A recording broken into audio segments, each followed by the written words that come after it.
It's been a long practice, my friend. Somebody asked on the Instagram, they were asking how my practice over time have been changed, how the yoga practice have changed, and how much yoga have changed myself. So there's lots of things in life. When you practice yoga, first of all, it's not just only your yoga practice changes. It changes your perception level, the how you view the world and how you see the world. There's a other question I have today about the kidney. Can the yoga or any Ayurveda practice can be helpful for the kidneys? And I'm sure if you have right approach and right support, I'm sure you can find a way to be helpful in that sense as well. And the next question I have, what is the benefit of chanting mantras? And then there's some more question about fear of being judged and judgment of fear, which is most people actually do. The biggest fear you have is judgment of people. You have been judged all the time. And since you were a little kid, your parents judged you.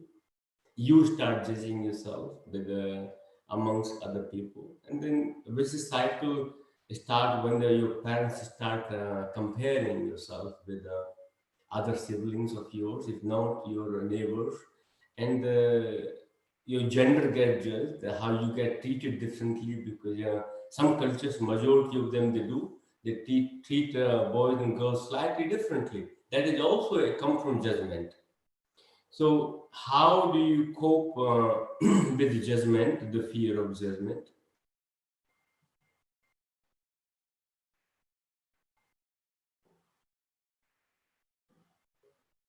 So, one question, first of all, Roseford is to ask, how has my asana practice changed over time?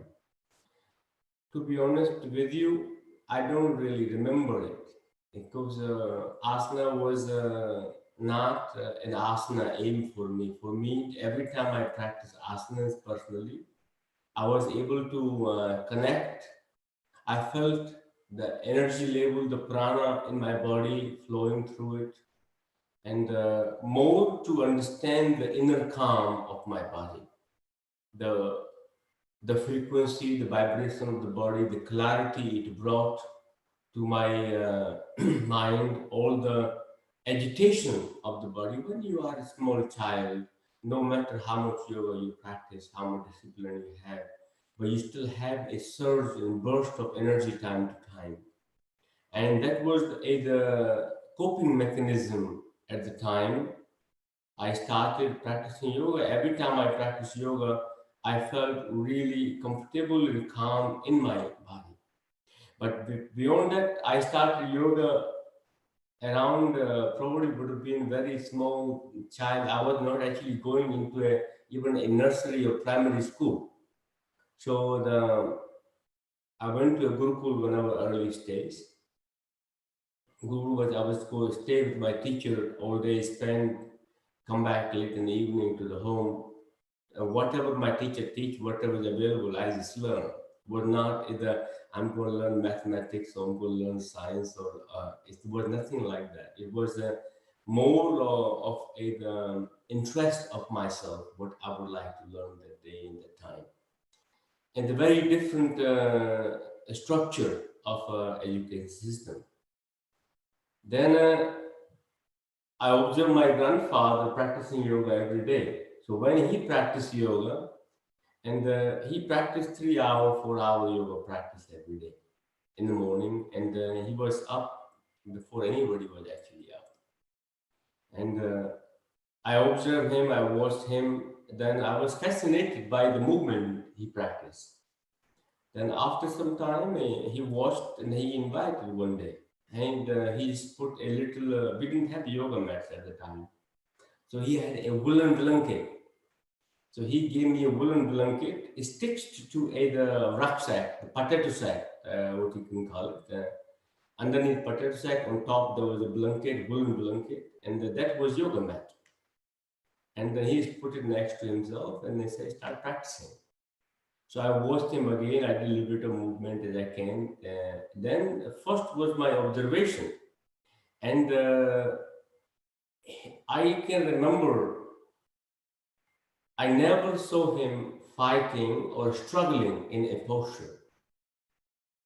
There was so much ease in the body, so much ease in the mind, and so much acceptance of one's ability. It was not about how complicated, how stronger posture that he can perform. It was not that, but how well balanced he himself was in his body during the asana practice. So my observation of what I see the asana is very different. And so there's never been a time in my life that I was stiff. And most of the practices, there was only 3 years of my life when I was in high school and secondary school, an academic education, you can call it.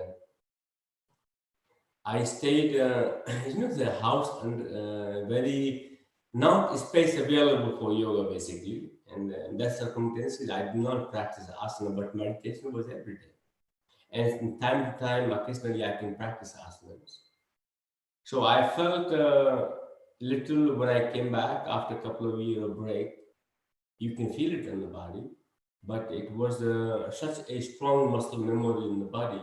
It didn't take a couple of weeks, you're back to where you left. So my asana practice haven't changed at all, but the way I view asanas, the way I feel in the asanas, it have transformed, it have emerged. And my understanding of the asanas have changed than the actual asana practice.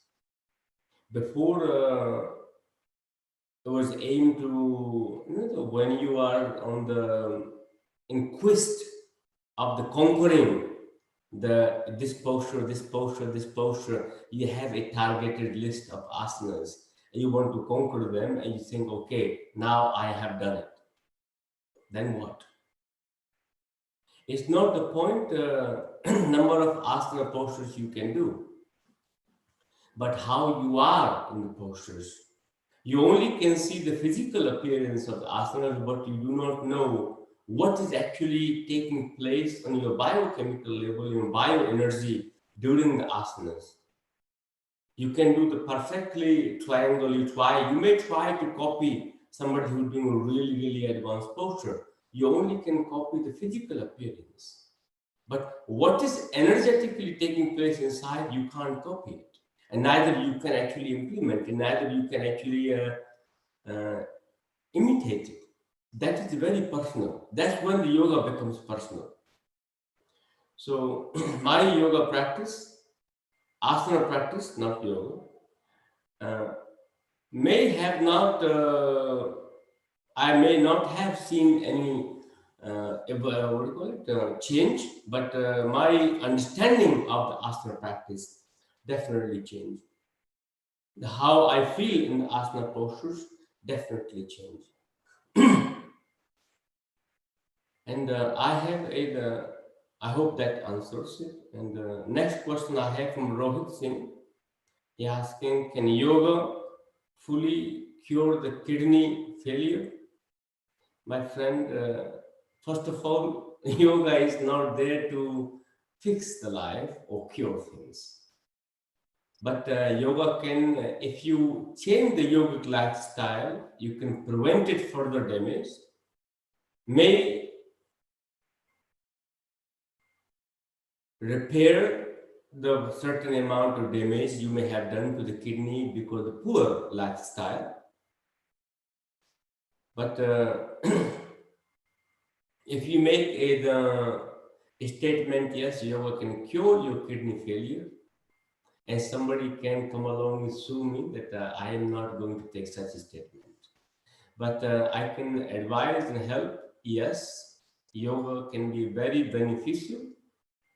Yoga can be a very helpful and preventative, as well as the helping the further degeneration and recovering the damage that you might have done to your kidney. And if you say the kidney completely finished, in that case, please do consult a doctor. And there is Ayurvedic practices quite tremendously experimented and well practiced. They have been very helpful. But yoga on its own, may not be able to do its own 100% job. You need a lifestyle. Your diet, yogic practices, meditation practices, and the lifestyle you live, and the amount of stress level, and what you consume. All those things plays a major role in order to help your kidneys as well as any organ within your body. One more question from same guy. Please tell me any Ayurvedic doctor for my kidney failure. Rohit Singh, please, you live probably in India. If not, there's many doctors. I think Baba Ramdev and Patanjali Ayurveda have a great establishment in naturopathy. Or if you like to go to Yogiville in South India, there's also residential Ayurvedic doctor in Tiruvannamalai in our place. You can also do consult with her, Dr. Radhika. And the next question I have, what is the purpose of life of a being, particularly a human being? Is I think it's called kavyam or kavyam. Very interesting question. What is the purpose of life? That question everybody should start asking themselves. Everybody should ask question, what is the ultimate purpose of being a human being? There's many reasons people have given you, many reasons you may have given to yourself, many reasons religion also have given you, many purpose religion have given you. Same job our society gives, that gives you reason that so you don't actually lose yourself, your sight of it. Society does the same job, giving you a reason. But those reasons are created. They are in interest of somebody else. Either in interest of God or interest of society, interest of money, wife, children, parents, mother, father, or even the social welfare. That is a created purpose of life. But in the reality of individual reality, you can call it, I can't call it, my reality is my reality. Your reality is your reality. So what is the purpose of life? Buddha had his own purpose of life. I have my own purpose of life. You have your own purpose of life if you are looking from karmic point of view. As long as ultimate purpose of life is to be with yourself in a truest form as naked as possible through your mind, through your senses, not through the body, but if you are to the body, they lots of people may think that you've gone mental. So, but once you become inner naked, your avana, what you can call it, illusion, that you decorate your being 24/7, or you create layers of belief. Shredding those beliefs can be the purpose of life. Some people say is the mukti, is a liberation, is purpose of life. Salvation is purpose of life. Back to Godhead is purpose of life. Finding the inner Shiva can be the purpose of life.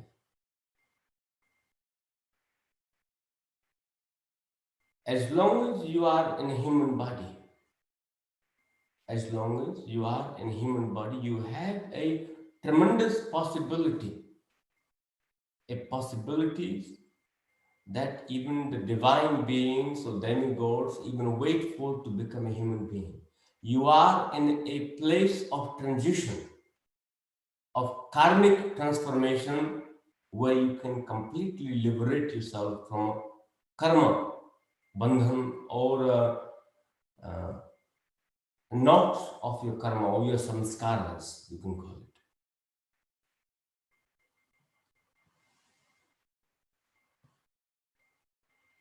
Or mukti, or from death and birth cycle.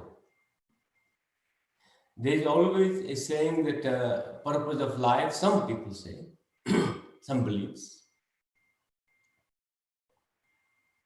the freeing yourself from the cycle of death and birth can be the purpose of life.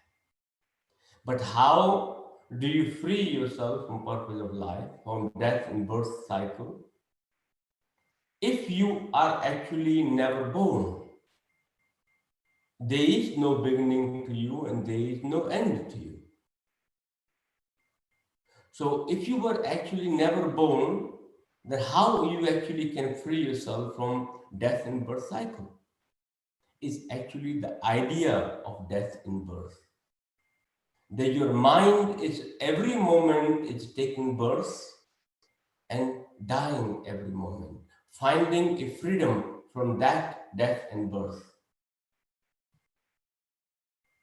So the time you can find a freedom from a mind, you become a Janma Bandhan Mukti, you have found the freedom from death and birth. Your mind is taking birth, your mind is dying, not you. If there is no mind, you are free. Or death only happens to the body, and if you can attain your inner Atma Tattva, Krishna Tattva, Shiva Tattva, Brahma Tattva, whatever you believe in, or you're just inner being, inner light, then you have become free, but stay with it. The issue becomes you maybe see a glimpse of it and you see that much and you start selling that much. It becomes a business. Spirituality was actually never was a business. It is more, is capital, what call it, merchandisation. So if you, and people can say to me, but you also do yoga and you do teacher training programs, you also doing merchandisation. If you pay my bills, my friend, I will do everything for free. So there was somebody asked that question for once upon a time. I do not charge for spirituality, remember that. This is what I teach. So if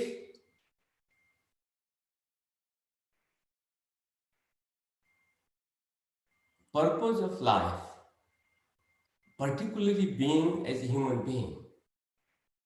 Your wealth, the what you believe or attain, even the physical beauty of the physical body is also wealth. That's why the asana is classified as a very body based only, not till you are able to connect with the subtle body. Even the subtle body awareness is classified not liberation yet.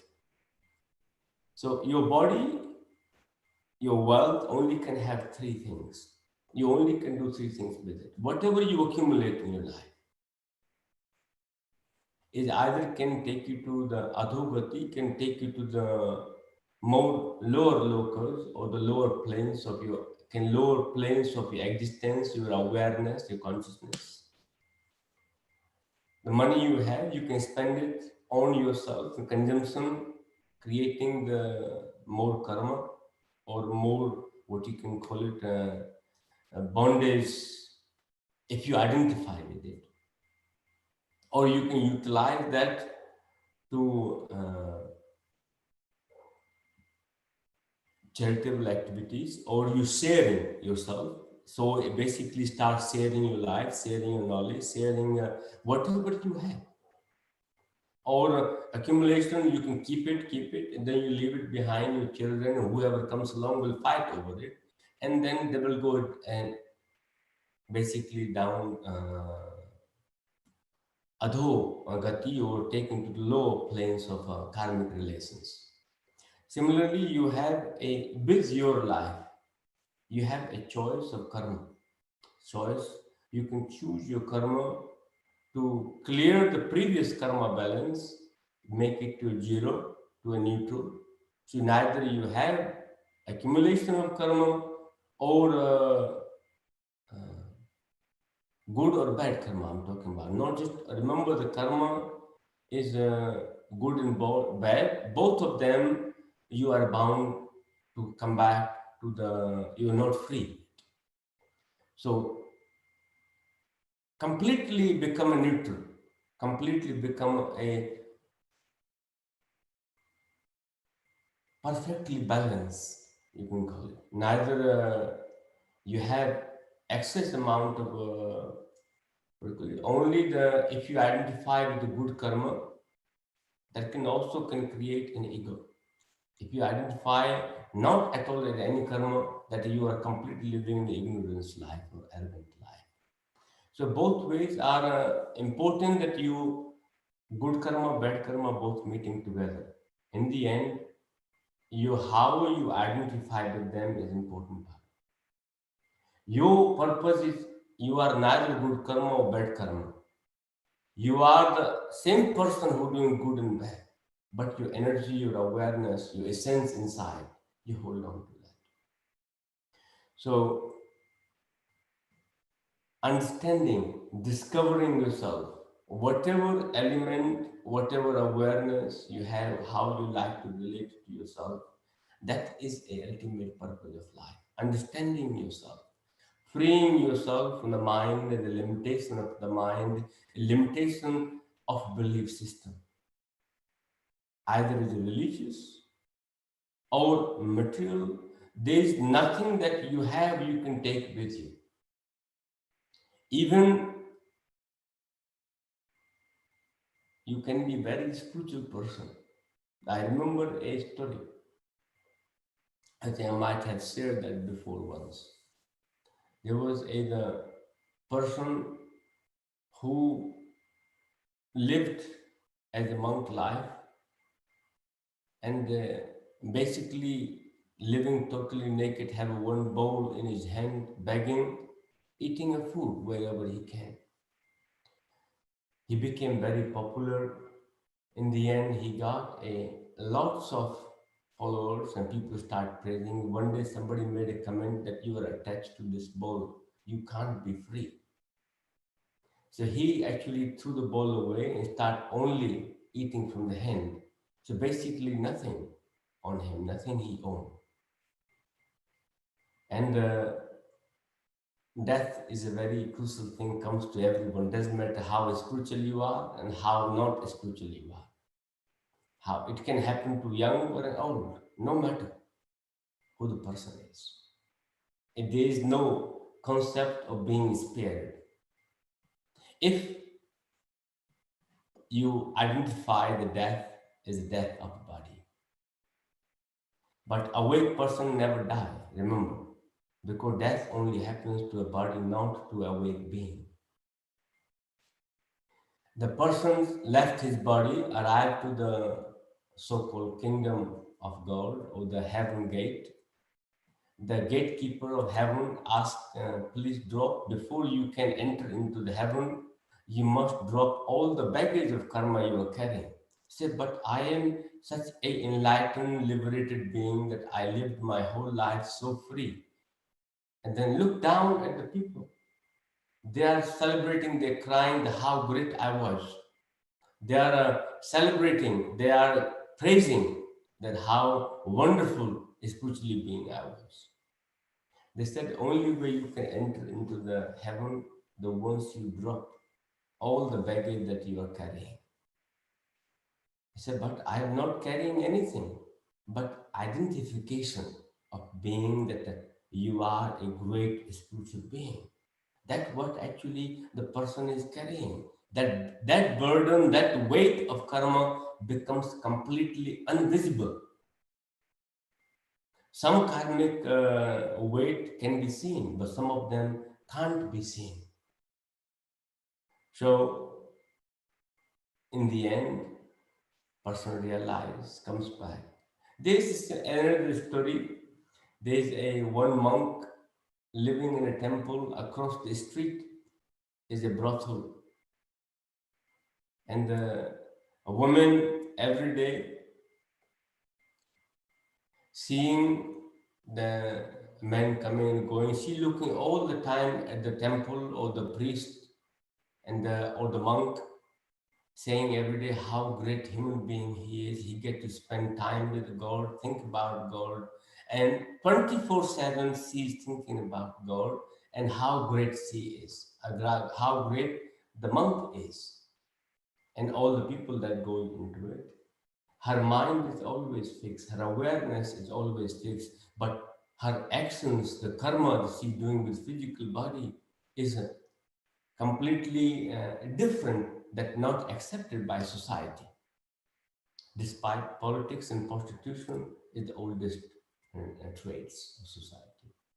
The monk himself or the priest is looking all the time, judging that woman, saying how awful that woman is, why is she doing this?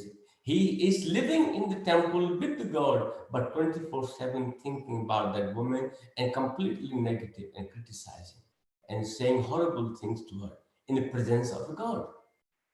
And her karma, his karma is, despite meditating, he's thinking about her. He's doing puja, he's thinking about her. But she's doing karma completely different, but thinking about God and very positive about the monk. Fortunately or unfortunately, both died same day at same time. According to the books, the angels came. They went to the a woman's house, take her spirit, and from hell people came along, and then they take his spirit and start fighting. They're saying, but you got the wrong address. I supposed to go into heaven. But I must say, no, that you have to go to her house. That is her spirit. So they start fighting with them and say, no, then the both of them were arrived in the court of who was passing the judgment of, we call it Yamaraj. Yama, we call it, the god of death, Yama. And then they start talking. And then they look at the fuel of the good karma, bad karma, and they find out women have done a lot more praying, a lot more positive karma, and or her awareness being clean, no judgmental at all. Only thinking positive, always only thinking compassionate and kind thoughts. towards to all of them, and her self-ego towards herself was very low. But a monk who living in the temple, his ego was so much self-high, but criticizing, judging, constantly engaging into the uh, not what he's supposed to do with his own purpose of life. Or his actions were completely against his nature. Then they looked at it, how many times you thought about God while living in the temple, and how many times she thought about God while she living, doing the brothel work. It was completely a big difference. So, my friend, you can be doing anything, is not the point. It's the point how consciously, how much dignified, how much mindful, how aware, how much dedication you have into it.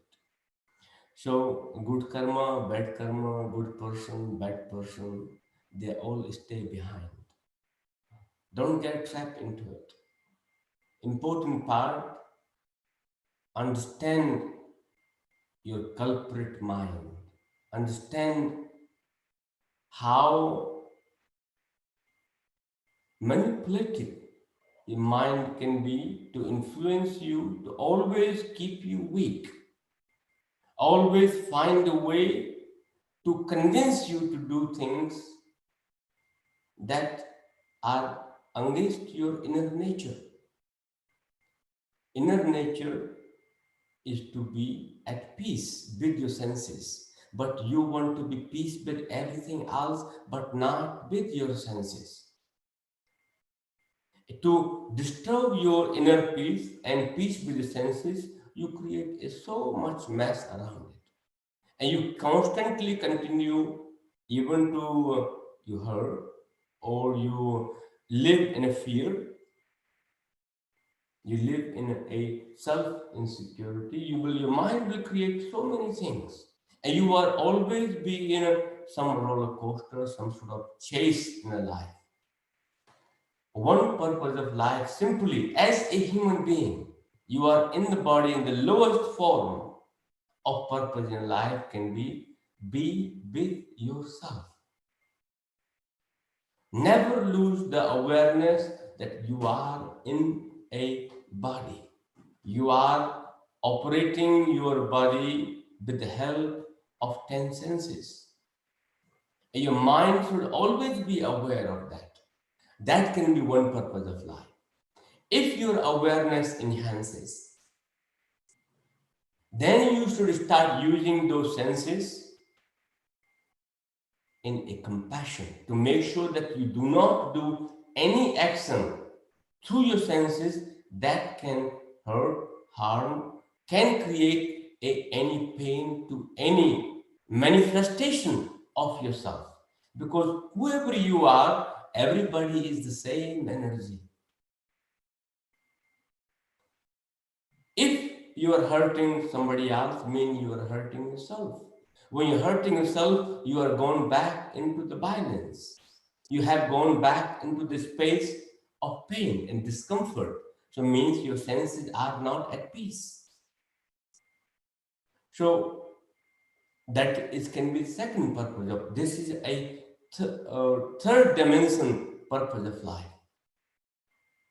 Then you can go further, utilizing your senses in the activity of cultivating a godly qualities.